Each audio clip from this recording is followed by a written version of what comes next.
One system is dominating the weather over much of the United States, and that is sitting over the Great Lakes. This upper air storm just swirling clouds and some bands of showers around, and in between those bands, some pokes of sun.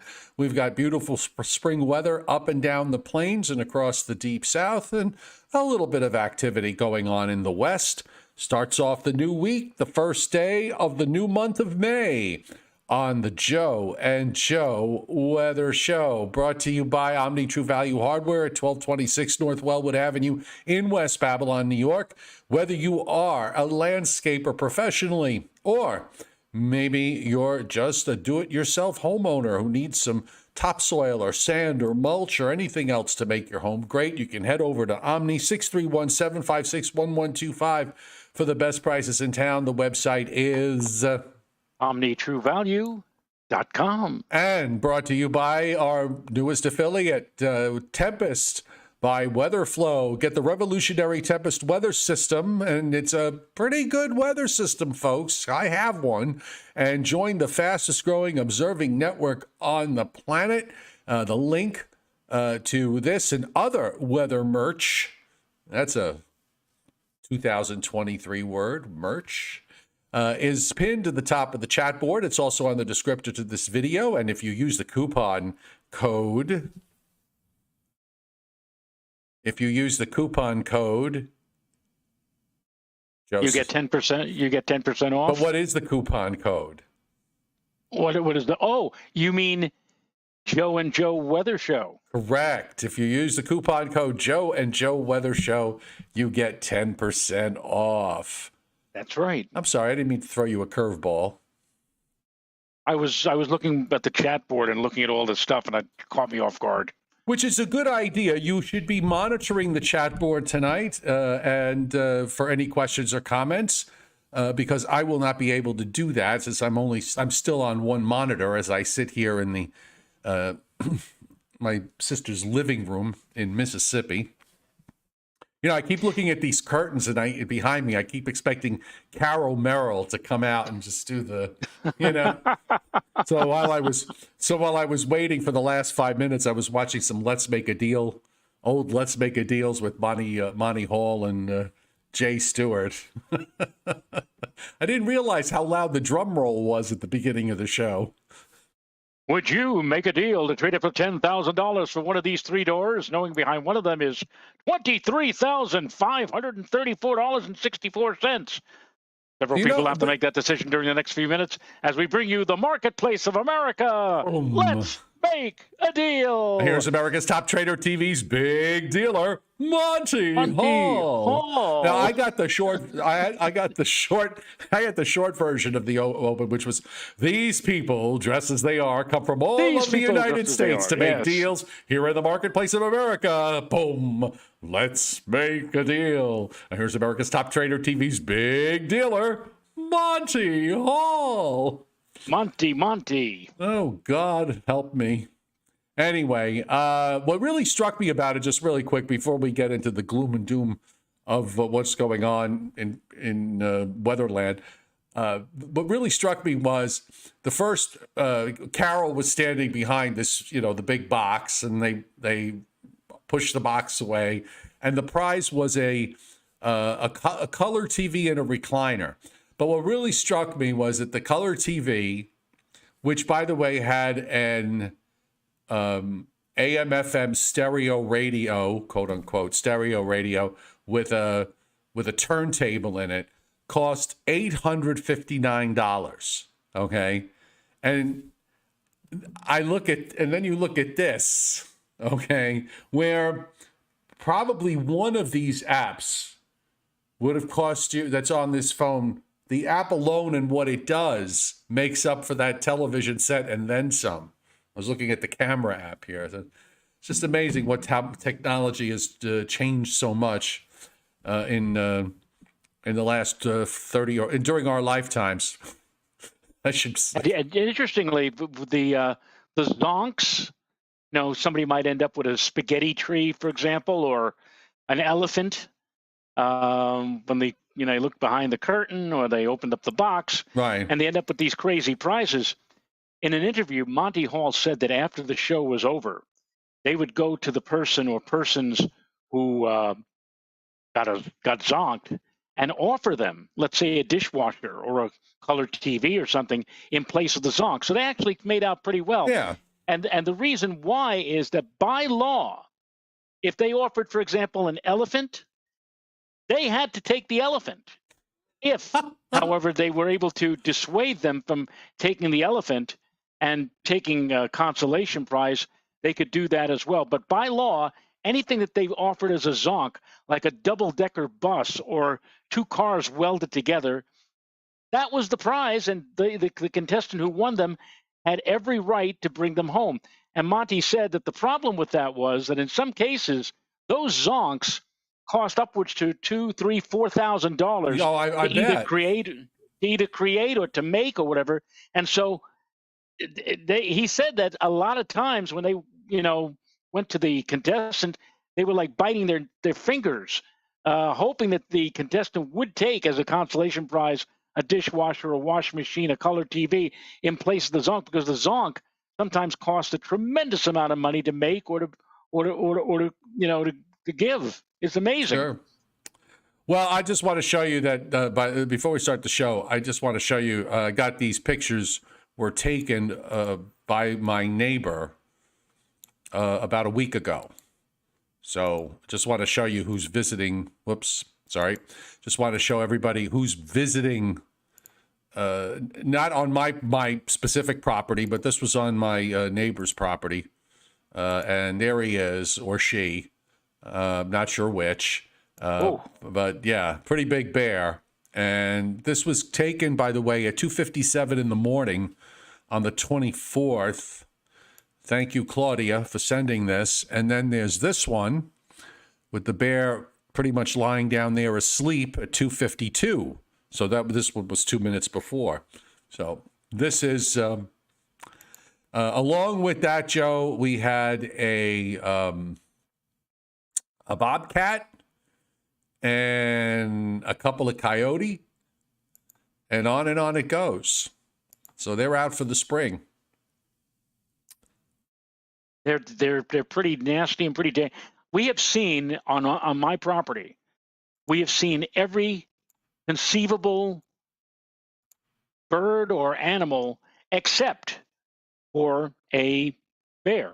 And the bears may very well be roaming just a stone's throw away to my north at Fonsstock State Park, but they've never come this far south, although we have heard in other parts of our neighborhood somebody sighting a bear, but they've never been on my property.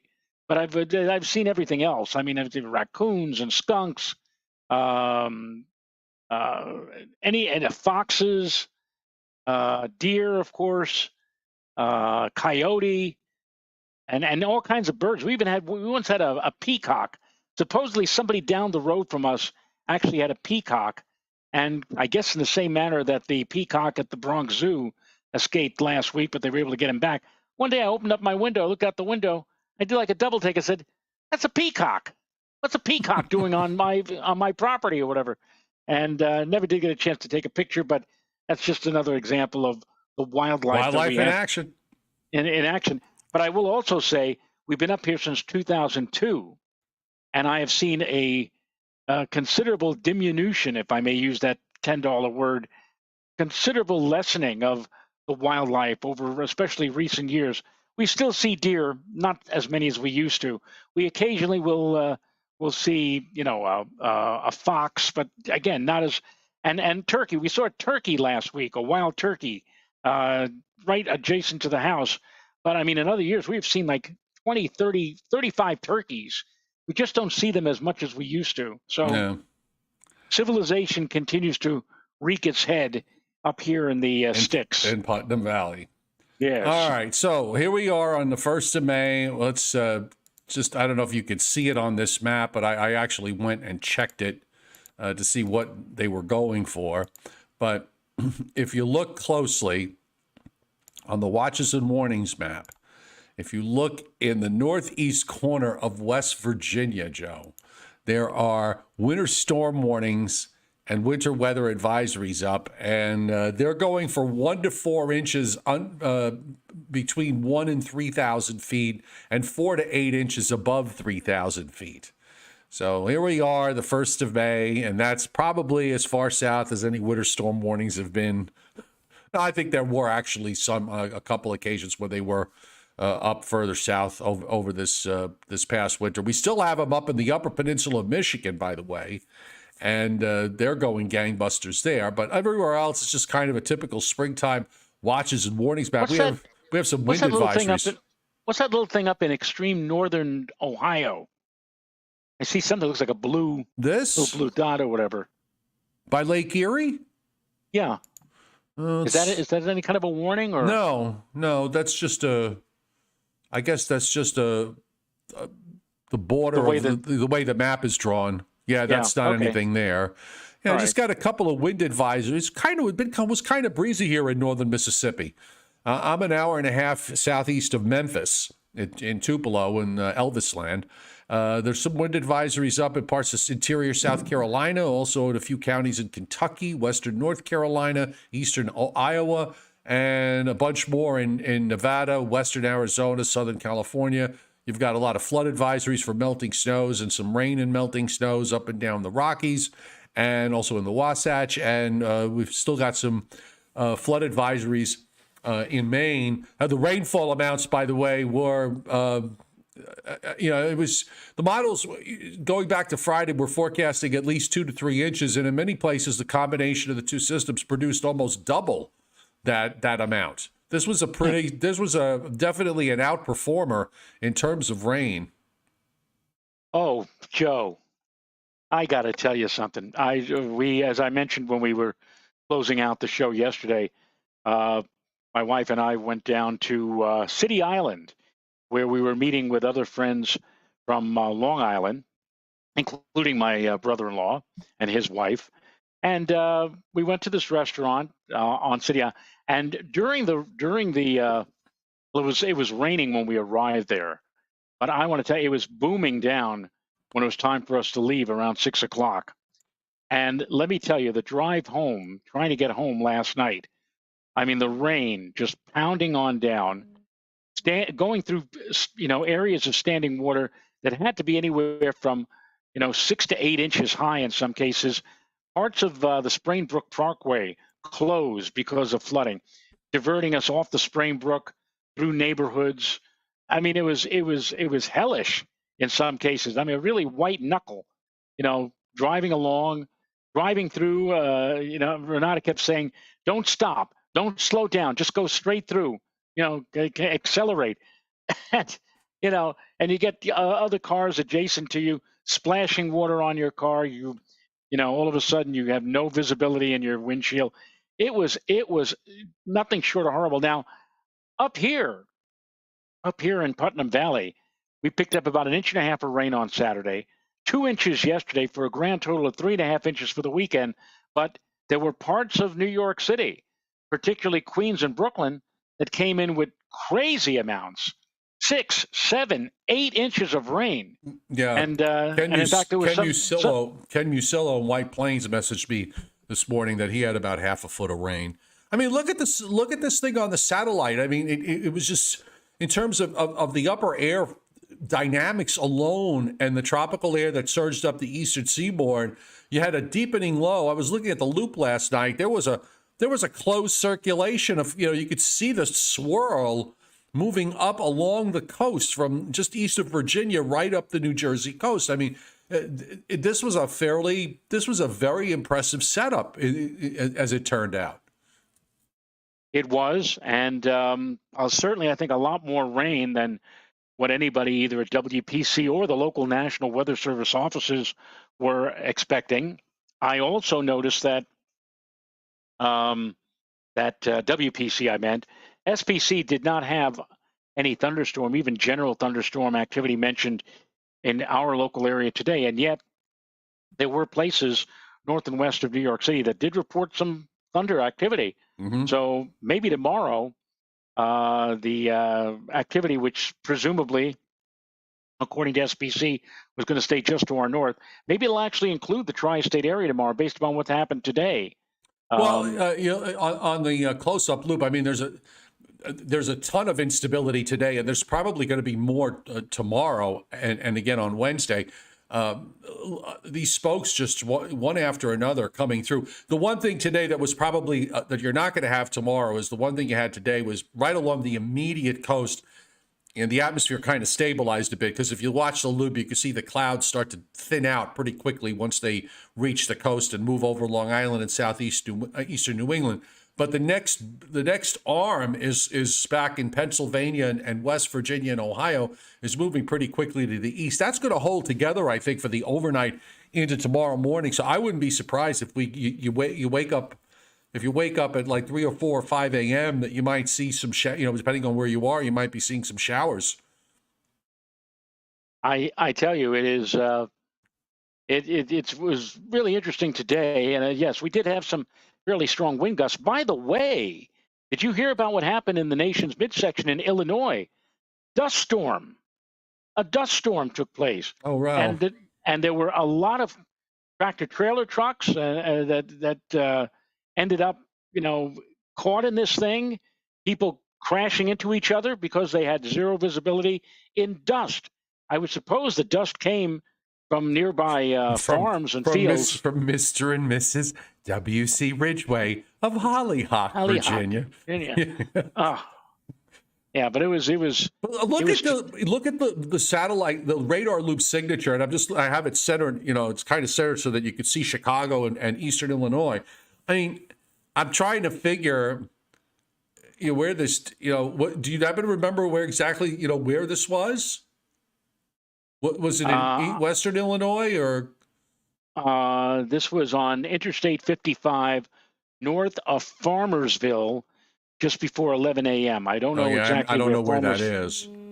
But they said more than 30 people, ranging in age from 2 to 80, had to be hospitalized with injuries from minor to life-threatening injuries due to the dust storm that occurred.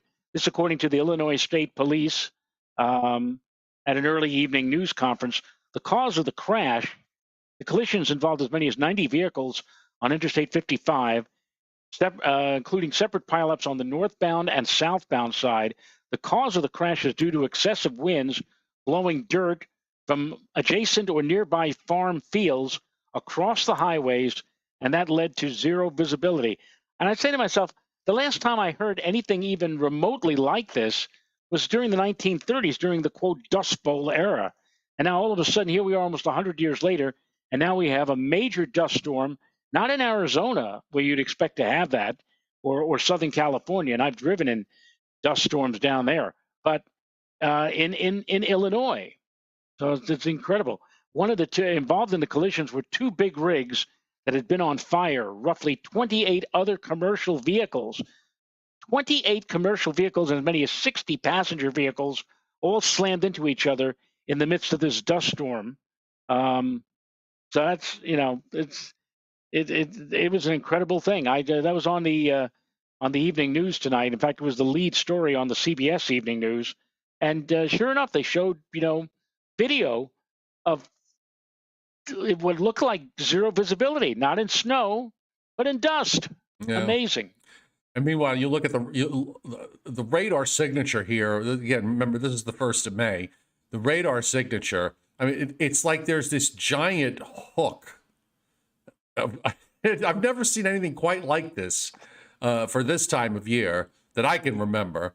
And I keep thinking, God, if this were January or February, there'd be snow showers and lake effect stuff going on all, in a big way. In some places, and I'm including the Great Lakes in this, obviously. But the echoes over New York State, there is convection. I can see there's a few heavier downpours. Might even be a thunderstorm there. That's well north of I-90 and east of I-81. And there's also a couple of small, stronger echoes. A little one in northeastern PA. It looks like it's going through. To the west of Pike County, also right along I-81 south of Binghamton.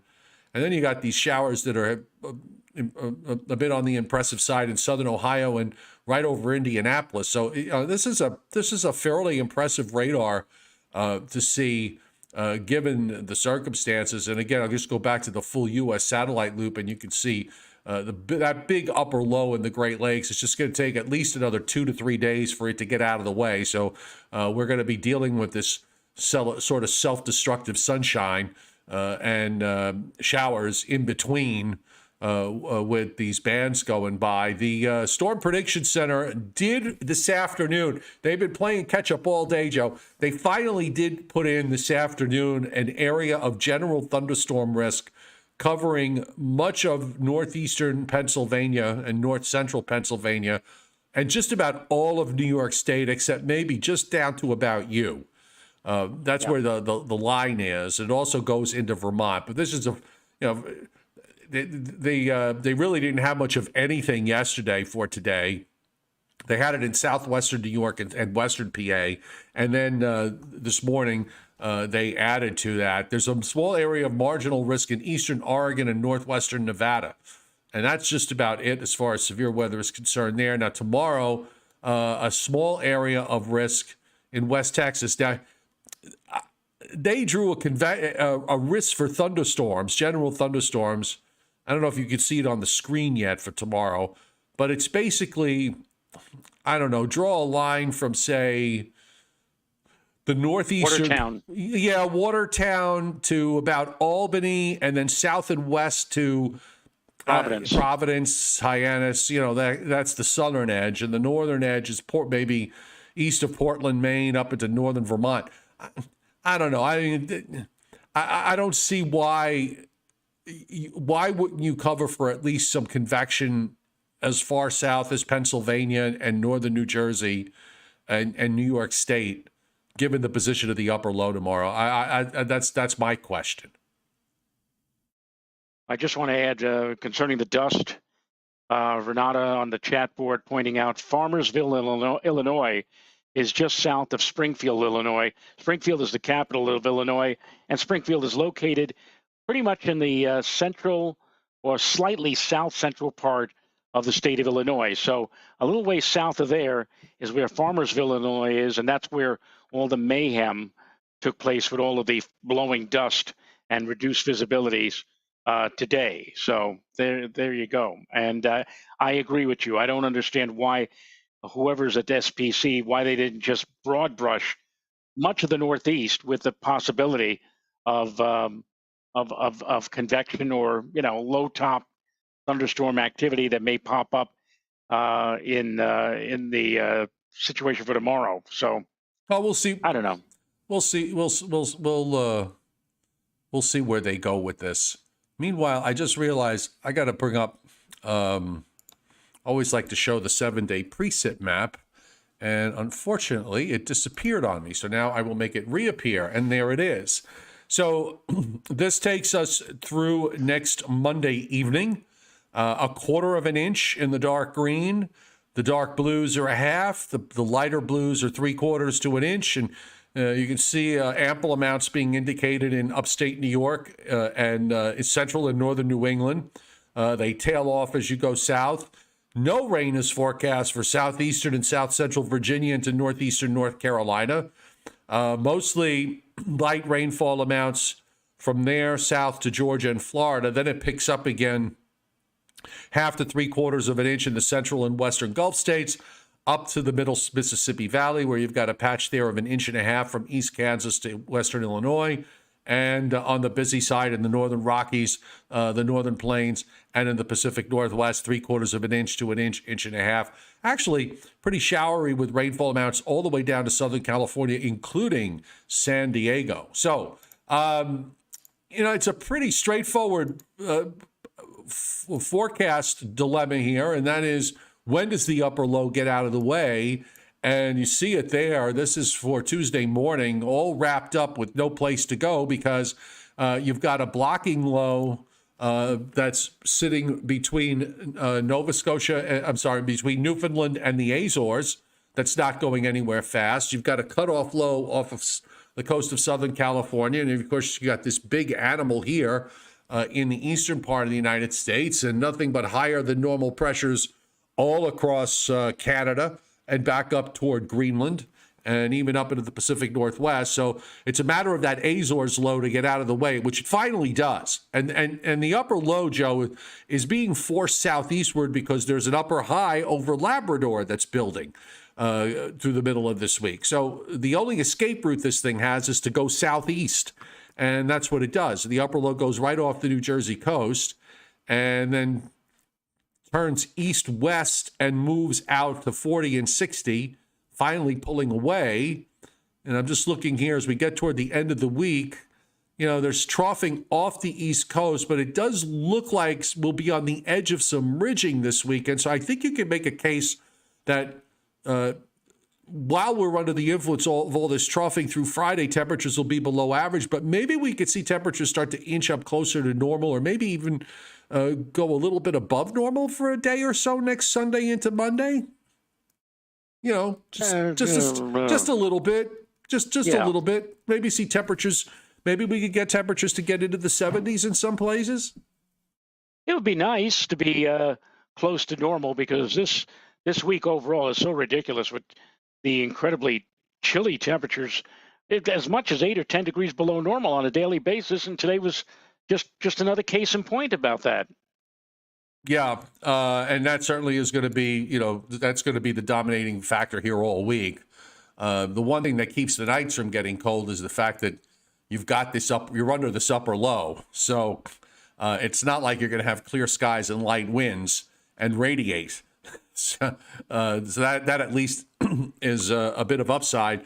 And as far as the rain is concerned, just to show you here with this, how the upper feature gets reflected on the surface. There's a surface low near Sault Ste. Marie that weakens and moves southeastward by the time we get to Wednesday, and then all of a sudden it's way off the New Jersey coast and makes for a little storm that's out in the Atlantic and then moves away to the east.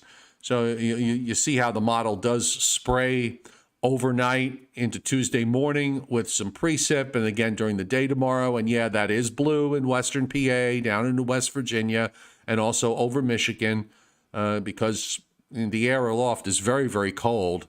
And after that goes by, I mean, I think on Saturday, well, this is Friday, still showing some instability showers around on Friday, but I think by Saturday we should be in much better shape. The only thing I think that holds the temperatures down, Joe, is the fact that you do have a north wind, and the high is not exactly where you want it to warm up. You want it off the East Coast with a west wind or a west-southwest wind. You don't really have that on Saturday. So I would say maybe you got a shot for 70 or low 70s on Sunday in some places as this high tries to settle to the south. And it doesn't look like we have any big rains coming for at least a week and a half, which is a plus. And still a blocky pattern overall going in for the next 2 weeks. Not every waking minute, but by mid-month, the models want to have another kind of coastal low over there. We'll see if that materializes or not. And of course, the month of May, not necessarily last year or in the last few years, but there was a run through from about 2010 onward, something like 6 out of 8 or 7 out of 9 years, where we had the first tropical disturbance, the first tropical cyclone of the new season develop in the month of May. In fact, it was happening so frequently that a lot of people were saying that maybe we ought to move the beginning of the tropical storm or hurricane season from June 1st to May 15th. It'll be interesting to see whether or not that will take place this year, whether or not we have an early tropical cyclone develop. But it certainly, if it remains on the chilly side, not necessarily just up here, but I mean throughout much of the eastern United States and the Atlantic Basin. Somebody asked Joe, I didn't have it at hand, whether or not what were the water temperatures, or what are the water temperatures now compared to average. I would suspect that since we really didn't have much of a winter, that the water temperatures are probably running. They're in the 50s. Are probably running above. Yeah, they were above. I'm gonna go out on a limb. I'm gonna go out on a limb and say we interrupt this program to bring you a special report.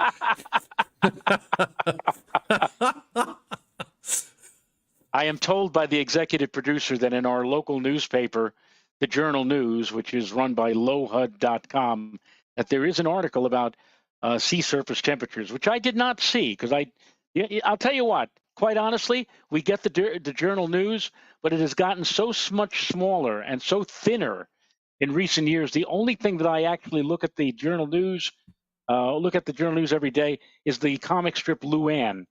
That to me is the only thing that makes it worth reading. But every now and then something comes up.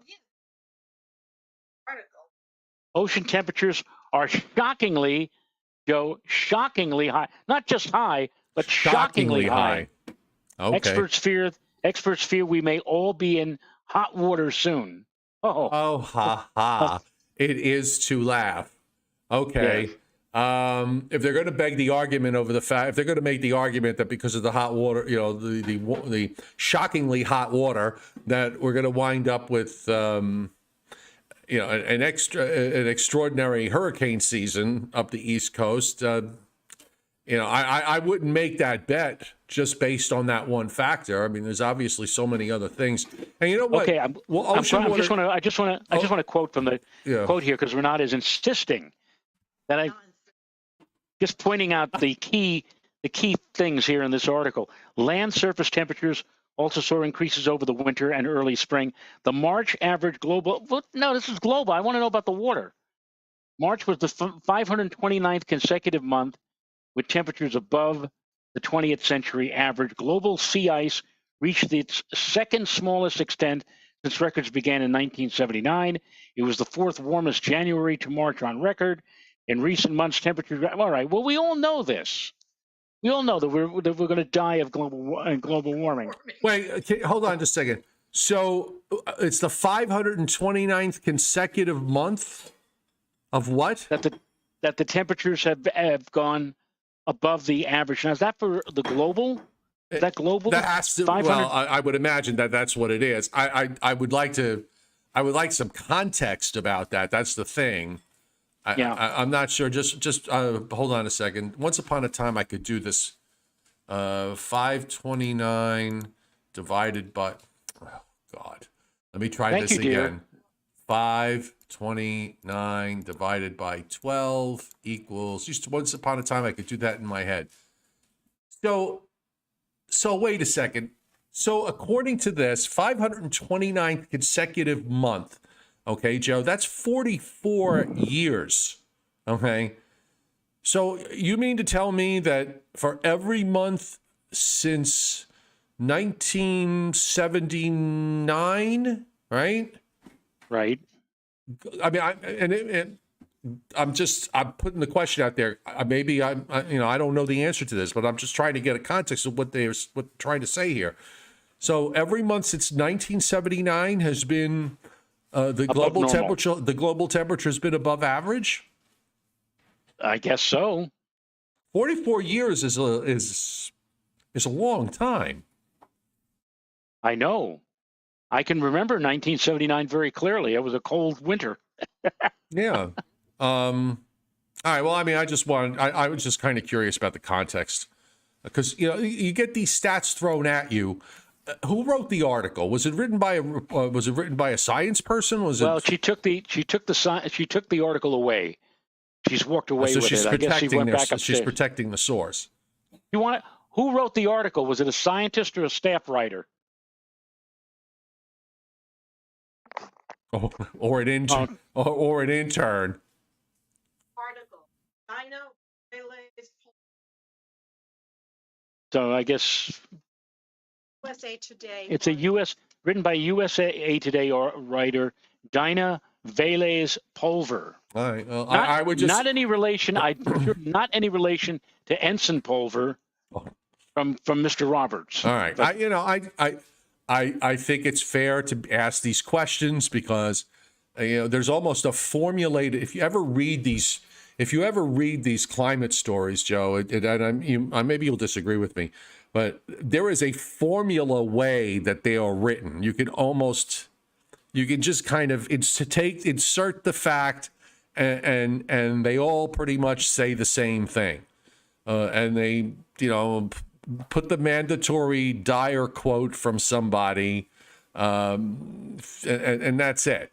So I'm being skeptical when I'm skeptical when I read this stuff because oftentimes when you get at the root of it, it's something other than what is, the reality is something other than what is written. So that's why I asked the question.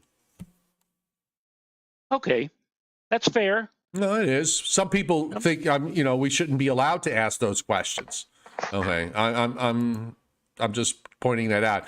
But William Huber on this May Day, Joe, giving Comrade Joe C and Joe R a super chat hit, which is good. Thank you. Thank you, William. We shall redistribute it evenly accordingly, or something. I still say, though, that the Journal News, which, again, since I started getting it back in 2002, has gotten so much thinner and so much smaller that the only thing that on a daily basis is worth reading is the comic strip Luann, which I find interesting enough because and to me, it's an interesting comic strip. That's about all. That's really the only thing that holds my interest in that newspaper. But Renata sometimes reads other things in that newspaper. And it really is like an extension of USA Today because it's owned by Gannett. Oh, and yeah. So a lot of the stories in the Journal News really are stories that you would find if you were a subscriber to USA Today. So there you go. Okay, so Tyler's bringing up something very important here because apparently there's a conversation going on between the difference between YouTube TV and YouTube Premium. Okay, so the difference is YouTube Premium allows you to look at YouTube videos without any ads. Okay, YouTube TV, on the other hand, is a substitute of where if you want to cut your cable cord, okay, if you want to cut the cord with your local cable company, you can go to YouTube TV. Because my sister has YouTube TV, so when I watch TV, I watch that, and I think she has like 85 channels. I don't know what she pays for a month for YouTube TV, but she has about I think the plan she has about 85 channels. Joe, I've been spending a lot of time the last couple of days watching Pluto TV. I've been watching Pluto TV. Oh. Yes, and I've been mixing I Love Lucy episodes with Perry Mason episodes. It's been, I've had Pluto TV on my phone since for forever. So I've been using it for quite a while, long before it became fashionable to have it.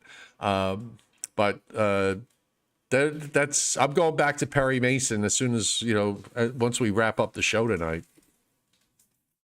I'm kind of upset with Samsung internet television. I used to watch the Bob. Now, they may have changed it to a different channel, but on the channel that I had been watching for the last year or two, they had the Bob Ross channel, 24/7 of Bob Ross. You could watch to your heart content. And in the last week, they've apparently either taken Bob Ross off or they have moved it to a different channel. I don't know. I haven't had a chance to search around on Samsung TV for that. But anyway. All right. I have a quick Briller Jeopardy here. Okay. I have a quick Briller Jeopardy, and let's do it. And before I get started, just to remind everybody, no show tomorrow night. Okay, so there will be no Joe and Joe show tomorrow night. I'll be back on Wednesday because Joe has Wednesday off. So I'll be solo on Wednesday, no show tomorrow. So tonight's Briller Jeopardy, the following states, Joe, were the three largest cities by population, okay? And we only have two states, okay? Are you ready? Okay. So these are the three largest cities by population in the state of Tennessee. In the state of Tennessee. Okay, well, Nashville, I guess, would have to be. Do I have to list them in size order? No, I'm lean. I'm gentle. I'm lenient. I think it's. I would go with Nashville, Knoxville, and Memphis. Nashville, Knoxville, and Memphis. And the chat board is mentioning Memphis, Nashville, and Knoxville. Okay, so if you want to go alphabetically, I mean, if you want to go by biggest to smallest of those three, which would you, what order would you put them in? I would put Memphis first, Nashville second, and Knoxville third. Okay. All right. Bobby Livingsworth threw it in Bristol, Tennessee as a choice, but everybody seems to be on course with this. And the answer is, of course, Memphis, Nashville, Knoxville. Okay. Yes. Now, this one is a little tricky. All right. This one's a little tricky. And I'm going to assume that these are correct. It's not the three I would have guessed. For the state of Virginia. The state of Virginia. Mm-hmm. The three largest cities. Now, I would not have, like I said, I probably would not have gone down this road. But go ahead. Oh, I would say Richmond, Norfolk. Okay. Virginia Beach. Would that possibly be number three? Yeah, go ahead. You got 2 out of 3.